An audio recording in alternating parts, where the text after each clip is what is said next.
So this video is called You Suck at Cooking. I don't know about what this is. I'm glad you guys are excited about it. Duck was really excited about it. Yeah, so much pressure on Duck. If this is bad, just remember, this isn't my fault, okay? I'm totally offloading all the, but if it's good, that was on me, dude. If it's good, it's because I picked it with you guys. Cooking, yeah, you totally suck. Today we're making corn dogs. Not corn dogs. Corn dogs. Not corn dogs. Corn dogs. And definitely not corn dogs. Those ones, these ones look really good. Aren't these Korean corn dogs or something? This thing where it's like, I don't know, it looks like they almost turn it into a dessert. I've never tried one, but it looks fascinating and I really want to. Yes, it's like, that's a Korean corn dog. Oh my God, dude, it looks, I don't know what it is, but it looks good, man. I've seen pictures. They're fantastic. You've tried it? This guy legit taught you how to cook? Really? I would totally eat cornrows with a baby corn on it. Is this cheese coming out of this one? What? There's not even a dog in there. Corn dogs, okay. Also known as hot dog popsicles. These Korean-style corn dogs owe their evolution to earlier attempts at the corn dog, including the apple dog, the zucchini dog, and the cauli dog. For these recipes, you can use... That just looks inappropriate. I'm sorry. It's not right. That's just no. Some people make mac and cheese ones. Corn dogs? That actually sounds good. Any type of hot dog you like, such as classic hot dogs, memory foam hot dogs. You can pick fresh veggie dogs. Oh my or if God. you're desperate, you can use a horn dog. To make our batter, we'll add 1 1/4 cups of flour. This is all-purpose wheat dust, though sometimes rice flour is used. And with American corn dogs, you'd be adding cornmeal. 2 tablespoons of sugar, a ½ teaspoon of salt, and 1 teaspoon of instant yeast. There's sugar in my corn dogs I've been eating? There's sugar in everything. I think that when I watch these cooking things, I realize there's sugar in everything, and I had no idea. Give that a premix, aka a prang jangle. Oh, you need some sugar and 100 milliliters of warm water, and start wang jangling and don't stop until your wrist is angry. You can use your hand if you want to create a dough glove. Then clean your spoon off with your spatula to get every last morsel of precious dough. Then clean your spatula off with a fork to leave no dough behind. Then use an oil thermometer to clean off the fork. Then use a mini corn dog leg to clean off the thermometer. Then burn the toothpick as a sacrifice to the corn gods. Now we'll cover that dough and leave it to rise like corn from a field, except nothing like that at all. Now we'll transfer that goop to a shallower bowl for better dog rolling. Now we're gonna mount our dogs on some spears. I'm using... Your hometown has one of the prettiest fairgrounds in Cali, and every summer, some people get in line for Job's daughter's corn dogs and wait for hours. They're good, but for real, they just make them at home already. Yeah. I mean, hours for a corn dog? I guess it's a kind of an experience at that point, right? You're going for like to say you did. It looks so much less appetizing, you know, when you see just a regular old like wiener dog like slapped on the stick this way. The final product's better. For maximum sturdiness. If you end up with one that has hypospadia, just slide it out and course correct. Close enough. These are a bit long, so I'm gonna snap off the ends. Now blow that sawdust off the plate and hope no one gets splinters. Now you might be tempted to confuse this with a Sacred Harvest one, but as you can see, it doesn't have any of the traditional Sacred Harvest pattern.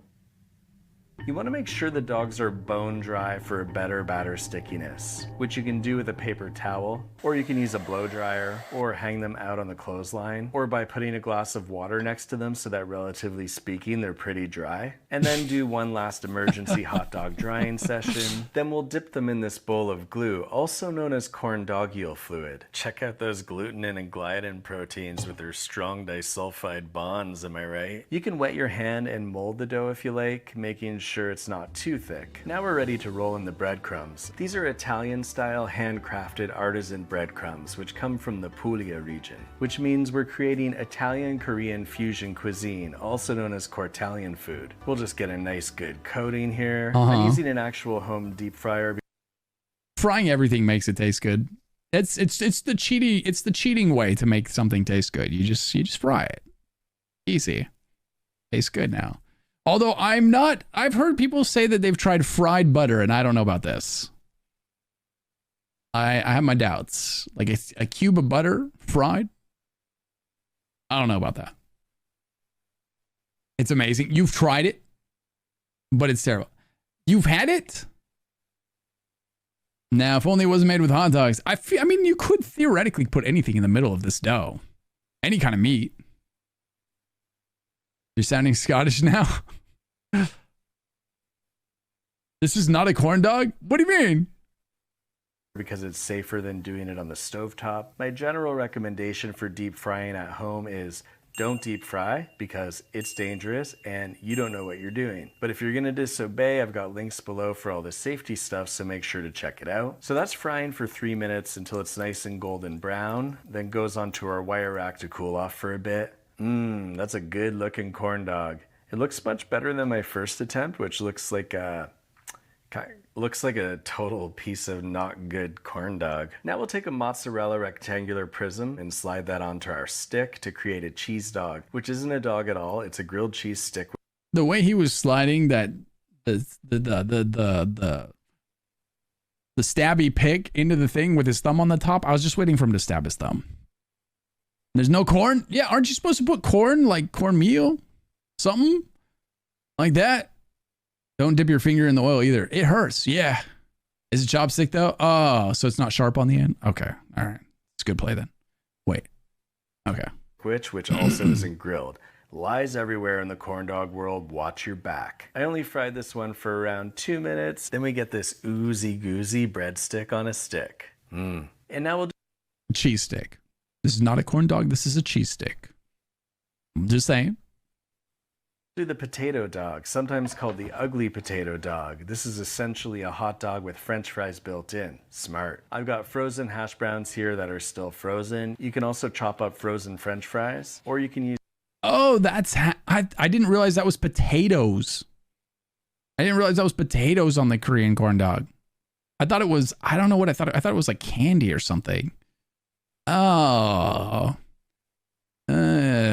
made with real sticks. The cheese stick looks good, yeah. Use parboiled potato like a show off. I'm just gonna fill the gaps in here like I'm doing an arts and crafts project. Then into the lava we go for 3 minutes or a bit longer, and we get this beautifully grotesque abstract art log. And now we have a beautiful, harmonious, corn-free corn dog family. Gorgeous. If you want to put the corn back in corn dog, you can use a corn cob stick holder. If you don't want to muck around with all that battering and frying nonsense, you can get a pre-made corn dog sheath and just slide that on and eat that ice-cold raw dog. This video is sponsored by HelloFresh. They've got step-by-step recipes which are super... Raw hot dog? Is that even safe? Is it even humane? HelloFresh, hey, we know these guys. Dude, they're everywhere right now. It's crazy. There's everybody's sponsored by HelloFresh right now. Super easy to follow, and the ingredients are already portioned, which cuts down on the prep time, which means you can get outside and enjoy spring and throw a stick at a tree or whatever your local ritual is. And if you're like this... That's about as well as any of my dogs have ever played fetch. You just throw something and they're just like... Never. They never brought it back. Not one of them. Stuff looks too basic for me. You can go with their premium picks, which are a rotating collection of top-of-the-line recipes. Whoa, look at that beautiful abstract sauce. It's like a painting for your mouth. There's veggie meals, pescatarian, fit and wholesome, or the ones I've been getting lately, which are Carb Smart, which are totally helping me get ripped. HelloFresh is the first carbon neutral meal kit company, and nearly all the packaging can be recycled. I like it because I get exposed to a bunch of different recipes and I get new ideas and learn new stuff about things like how to cook, for example. Go to HelloFresh.com and use code USUCK16 for up to 16 free meals and 3 surprise gifts. That's HelloFresh.com and use code USUCK16 for up to 16 free meals and 3 surprise gifts. I could just see him submitting that to his sponsor. You know, they ask, hey, what do you want your code to be? And he's like, you suck. Oh, that's great. Good video. Good video. Looks like a fun channel, actually.